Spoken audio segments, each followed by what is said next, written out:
Nako, Richard and Maymay, malapit na nating malaman at maliban sa sila ang unang dalawang housemates na makakapasok ng bahay, ay may mahalagang task din sila na makakaapekto ng malaki sa mga magaganap ngayong ngayong gabi sa loob ng bahay. Alam niyo naman talaga, Robbie and Kim, iba talaga si Kuya. Pagpasok pa lang ng bahay, may hamon na kaagad. At I'm sure excited na kayo malaman kung ano yan. Kaya naman, Robbie, pwede na ba nating salubungin ang ating mga housemates bilang dakilang tagahatid? Are we ready, Robbie? Wait lang, not so fast, Ate B. Dahil eto na mga kapamilya at ang ating mga kumonizin. Dahil bago pa tuluyang magsimula ang kanilang masayang PBB journey, ating mga housemates ay sumailalim muna sa mandatory 14-day quarantine and isolation bilang bahagi po ng ating strict protocols. At sumailalim din sa RT-PCR test o swab test. Ayan po nakita nyo sa inyong mga screens ngayon. Ang ating mga official housemates ay nagkakaroon ng kanilang swab test. Pero matapos po ang kanilang quarantine at masiguradong negative po sila sa swab test, they're all set sa pagpasok po sa pinakasikat na bahay sa Pilipinas. Kaya naman, eto na. Handa na ba kayo? Eto na, kapamilya. Ang unang housemate na nanguna sa ating community, panoorin nyo to.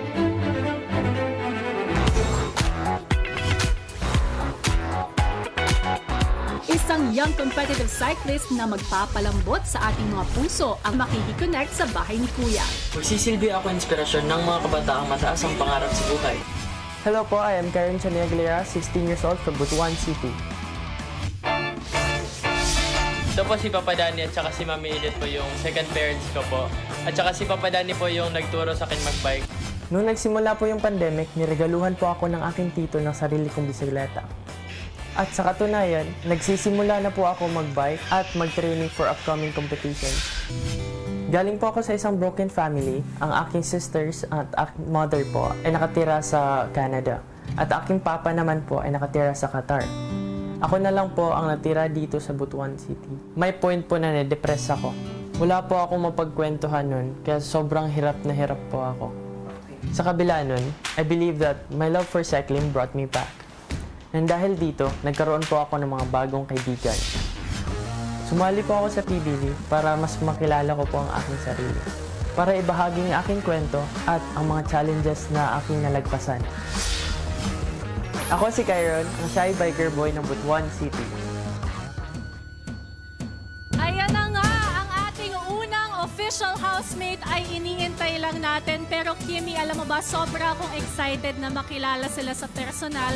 Kasi itong nakarang linggo, puro online lang natin sila nakikita. Yes, and excited ako ma-meet isa-isa at Ate B, balita ko, eto na talaga yun! Yes, mga kapamilya, please welcome ang shy biker boy ng Butuan City, Kyron!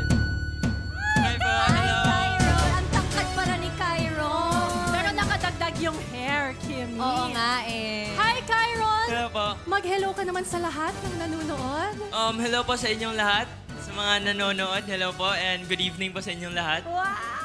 Cute! Napakagalang ni Ang Kyron. cute mo din in person! Oh, Oh, na-interview iba pa siya. yung ano, no, sa... Charm. Yes. Sa Showtime din, di ba? Kasi nakausap niyo. Ikaw pala yun eh.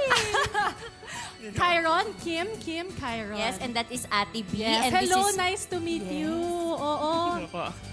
Parang hindi naman gaanong shy si Kyron kasi talagang yung charm niya natural na lumalabas. Baka ano? sa 14-day quarantine niya ay na-practice niya, nakausap niya sa salamin yung sarili niya. Hey, True, Kyron, true. let's do this. Oo, pero Kyron, syempre ang pagpasok mo sa loob ng bahay siguro ay makakatulong para medyo mawala yung shyness mo. Sa tingin mo ba?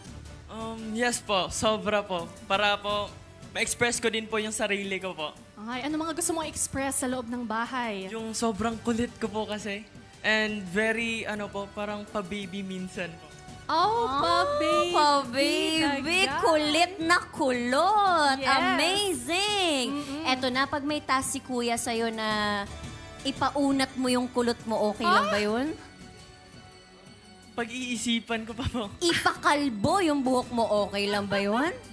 Pag-iisipan ko po. Alright, malalaman natin yan, Ate B. Oh, In the binigyan mo next- naman ng idea si Kuya, Kimmy. Oh, pero Sorry, Kyron, Kyron. Good luck sa iyong journey bilang isang official housemate ni Kuya. We are very, very proud of you. May gusto ka bang sabihin bago ko tuluyang pumasok ng bahay ni Kuya?